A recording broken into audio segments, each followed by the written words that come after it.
కూటమి ప్రభుత్వం ఎన్ని అక్రమ అరెస్టులు చేసినా వేధింపులకు గురి చేసిన వైసీపీ శ్రేణులు ఎక్కడా వెనక్కు తగ్గేది లేదని అనంతపురం నగర మేయర్ వసీం అన్నారు.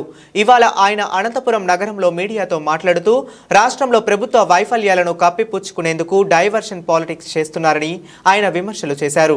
గతంలో రిషికొండ ప్యాలెస్ అలాగే వైఎస్ కుటుంబాన్ని వివాదానికి ఇలా ఏదో ఒక అంశాన్ని తీసుకువచ్చి డైవర్షన్ పాలిటిక్స్ చేస్తున్నారన్నారు. సూపర్ 6 పథకాలను అమలు చేయటం లేదన్న అభిప్రాయం ప్రజల్లోకి వెళ్తుందని దానిని మభ్యపెట్టడానికే ఇలాంటివి చేస్తున్నారన్నారు. రాష్ట్రంలో పోలీసులు చట్టానికి అతీతంగా పని చేస్తున్నారని అన్నారు. సాక్షాత్తు డీఎస్పీ, డీజీపీ లాంటి వ్యక్తులు కూడా ఎలాంటి వ్యాఖ్యలు చేస్తున్నారో ప్రజలందరూ చూస్తున్నారన్నారు. వ్యవస్థలో నాయకులు వస్తుంటారు పోతుంటారు, కానీ పోలీసులు చట్టాలు ఎప్పుడు శాశ్వతంగా ఉంటాయన్న విషయం మర్చిపోవద్దన్నారు. ఇలా అక్రమ అరెస్టులు చేస్తే భయపడతామన్న అభిప్రాయంలో టీడీపీ నేతలు ఉన్నారని, ఇలాంటివి ఎన్ని చేసినా భయపడే ప్రసక్తే లేదని, మా వెనుక జగన్మోహన్ రెడ్డి పార్టీ అధిష్టానం ఉంటుందని మేయర్ వసీం స్పష్టం చేశారు. ఆంధ్రప్రదేశ్ రాష్ట్రంలో ఏ విధంగా సోషల్ మీడియా వైఎస్ఆర్సీపీ కార్యకర్తలపైన అక్రమ కేసులు పెడుతున్నారు, కక్ష సాధింపులు చేస్తున్నారు కూడా మనం అందరూ కూడా ఒకసారి గమనించాలా. డైవర్షన్ పాలిటిక్స్ పేరుతో ఫస్ట్ మనం చూస్తే వరదలని చెప్పి అప్పుడు కొంతకాలం గడపడం జరిగింది. మరి తిరుపతి లడ్డు అని చెప్పి 15-20 రోజులు గడపడం జరిగింది. అదేవిధంగా రిషికొండ ప్యాలెస్ అని చెప్పి అది కూడా 15-20 రోజులు కాలాన్ని గడిపిన విషయం కూడా మనం చూసాం. కుటుంబ ఆస్తి తగాదాల్లో కూడా రాజకీయం చేసిన ఏకైక చరిత్ర ఎవరిలో అంటే కూడా కూటమి ప్రభుత్వం అని కూడా మేము తెలియజేస్తున్నాను. అందులోనూ కూడా కొంతకాలం గడిపిన విషయం కూడా మీరందరూ కూడా ఒకసారి గమనించాలా.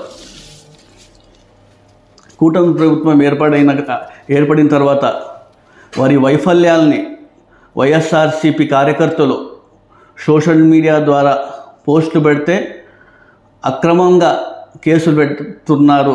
ఏ విధంగా కేసులు పెట్టి వాళ్ళని ఈరోజు ఇబ్బంది పెడుతున్న విషయం కూడా మన ఆంధ్రప్రదేశ్లోనే కాదు, ఈ దేశ చరిత్రలోనే ఎక్కడ కూడా మనం చూసిండాం. ఈరోజు మనం చూస్తుంటే కన్నా సోషల్ మీడియాలో పోస్టులు పెట్టే వాళ్ళని వెతికి మరి అక్రమ కేసులు పెట్టి వాళ్ళని అరెస్ట్ చేస్తున్నారంటే కదా దేశ చరిత్రలోనే ఎక్కడ కూడా ఉండదు. కేవలం కూట ప్రభుత్వం వారు మాత్రమే చేస్తుండే విషయం కూడా మీ అందరికీ తెలియజేస్తున్నాను. ఏ విధంగా కక్ష సాధింపులు చేస్తూ పోస్టులు పెట్టారని చెప్పి గతంలో ఎప్పుడో పెట్టిన పోస్టులని వాళ్ళని ఎతికి తీసుకురావడం, ఇంకా అసభ్యకరమైన పోస్టులు టీడీపీ వాళ్ళే ఫేక్ అకౌంట్స్ని క్రియేట్ చేసి వాళ్ళే పోస్టులు పెట్టి మరి వీళ్ళపైన కేసులు పెట్టడం అనేది ఎంతవరకు సబబని కూడా మీ అందరికీ తెలియజేస్తున్నాను. నిన్నటి రోజు మనం చూస్తే గిన గుంటూరులో మన నాయకులు పేర్ని నాని కావచ్చు, అంబటి రాంబాబు కావచ్చు, ఇంకా కొంతమంది నాయకులు అక్కడ గుంటూరు చేరుకు వెళ్ళి ఎవరైతే సోషల్ మీడియా వైఎస్ఆర్సీపీ కార్యకర్తలకు జైల్లో ఉన్నారో వాళ్ళని పరామర్శించడం కూడా జరిగింది. అక్కడ ఉన్నటువంటి వెంకటరామరెడ్డి కావచ్చు, కల్లం హరి కావచ్చు, చైతన్యాన్ని నిన్న పోయి మా నాయకులు కూడా పరామర్శించడం కూడా జరిగింది. ఏ విధంగా జగన్మోహన్ రెడ్డి గారు చెప్పారో మీకు అందరికీ కూడా నేను అండగా ఉంటాను. ఎవరు ఎన్ని కేసులు పెట్టినా ఏం పెట్టినా కూడా జగన్మోహన్ రెడ్డి గారు అండగా ఉండే విషయం మనందరికీ తెలిసిన విషయమే. ఒక మహిళ అని కూడా చూడకోకుండా పోలీసులు ఏ విధంగా టార్చర్ చేస్తున్నారో కూడా మనమందరూ కూడా ఒకసారి గమనించాలా. సుధారాణి దంపతులను కూడా పోలీసులు ఏ విధంగా తీవ్ర ఇబ్బందులు పెట్టిన విషయం కూడా ఒకసారి గమనించాలనుకుంటున్నా ప్రజల్ని నేను కోరుతున్నాను.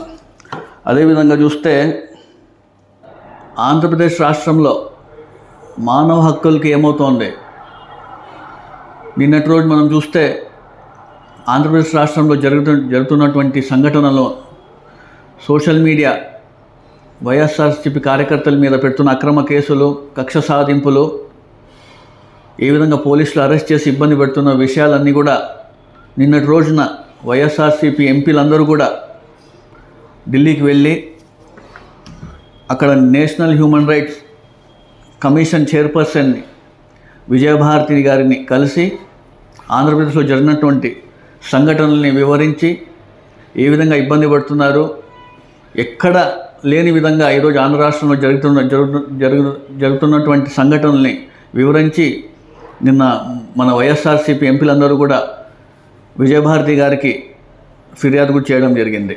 ఈరోజు మనం చూసుకుంటే వైఎస్ఆర్సిపి సోషల్ మీడియా కార్యకర్తలపైన కేసులు పెడుతున్న విషయం, కక్ష సాధింపులు కానివ్వండి, మీరు ఎన్ని కేసులు పెట్టినా, మీరు ఎన్ని స్టేషన్ నుంచి స్టేషన్కి మార్చినా ఇక్కడ భయపడే వాళ్ళు ఎవరూ లేరు. వైఎస్ జగన్మోహన్ రెడ్డి గారు మాకు అండగా ఉన్నారు. ఖచ్చితంగా ప్రభుత్వ వైఫల్యాన్ని మేము ఖచ్చితంగా ప్రశ్నించే హక్కు మాకు లేదా? డెమోక్రసీలో ప్రశ్నించే హక్కు ప్రతి ఒక్కరికి ఉంటుంది. మీరు ఎన్ని కక్ష సాధింపులు చేసినా కూడా ఎవరు భయపడే వాళ్ళు ఇక్కడ లేరు. పోలీసులు తీరు కూడా ఖచ్చితంగా మేము ఖండిస్తున్నాం. పోలీసులు మొత్తం పూర్తిగా కూటమి ప్రభుత్వానికే పనిచేస్తున్న విషయం మనందరూ కూడా గమనిస్తున్నాం. నిన్నటి రోజున చెప్పడం జరిగింది, నాయకులు డిఎస్పీ గారు గుంటూరులో ఎక్కడో చెప్పడం జరిగింది. ఏ విధంగా ఆయన అసభ్యకరమైన వాక్యాలు చేసినారు కూడా మనం ముందు కూడా ఒకసారి గమనించాలా. పోలీసులు చట్టాలు అనేది శాశ్వతం, ప్రభుత్వాలు వస్తుంటాయి పోతుంటాయి, కానీ పోలీసులు తీరు ఖచ్చితంగా మార్చుకోవాలని కూడా నేను ఖచ్చితంగా వీళ్ళందరికీ తెలియజేయడం జరుగుతోంది. అదేవిధంగా హైకోర్టే పోలీసు వాళ్ళకి కూడా చెప్పడం జరిగింది, మీరు అరెస్ట్ చేసిన వెంటనే 24 గంటల లోపల మీరు కోర్టు ముందర హాజరుపరచాలని కూడా చెప్పడం జరిగింది. అయినా ఇప్పటికీ కూడా పోలీసుల వ్యవహారం మారడం లేదు. పోలీస్ వ్యవస్థని కూటమి ప్రభుత్వం ఎలా వాడుకుంటుందో కూడా ప్రజలందరూ కూడా గమనిస్తున్న విషయం కూడా మీ అందరికీ తెలియస్తున్నారు. కేసులు పెడితే వైఎస్ఆర్సీపీ కార్యకర్తలు భయపడతారు. రాబోయే రోజుల్లో ఎవరు పోస్టులు పెట్టారు, కూటమి ప్రభుత్వం వైఫల్యాన్ని ఎవరు చేయెత్తి చూపలేరని చెప్పి ఉద్దేశంతో వాళ్ళు అనేక రకాల కేసులు కడుతున్నారు. ఎవరు ఇక్కడ భయపడే వాళ్ళు లేరు. జగన్మోహన్ రెడ్డి గారు గతంలో ఏ విధమైతే హామీలు ఇచ్చారో ఆ హామీలని నెరవేర్చి ఖచ్చితంగా మాటపై నిలబడి ఉన్నటువంటి మనిషి జగన్మోహన్ రెడ్డి గారు. అలాంటి కూటమి ప్రభుత్వం ఈరోజు అన్ని అబద్ధాలు చెప్పి ముందుకు వెళ్తున్న విషయం కూడా మనమంతా గమనించాలా. వాళ్ళ వైఫల్యాన్ని ఏ విధంగా మనం పోస్టులు పెడుతుంటే వాళ్ళ మా పైన కేసులు పెడుతున్నారు కూడా మీరందరూ కూడా ఒకసారి గమనించాలా. వీరు ఎన్ని ఇబ్బందులు పెట్టినా, ఎంతమందికి ఏం భయపెట్టినా కూడా మేమేం భయపడం.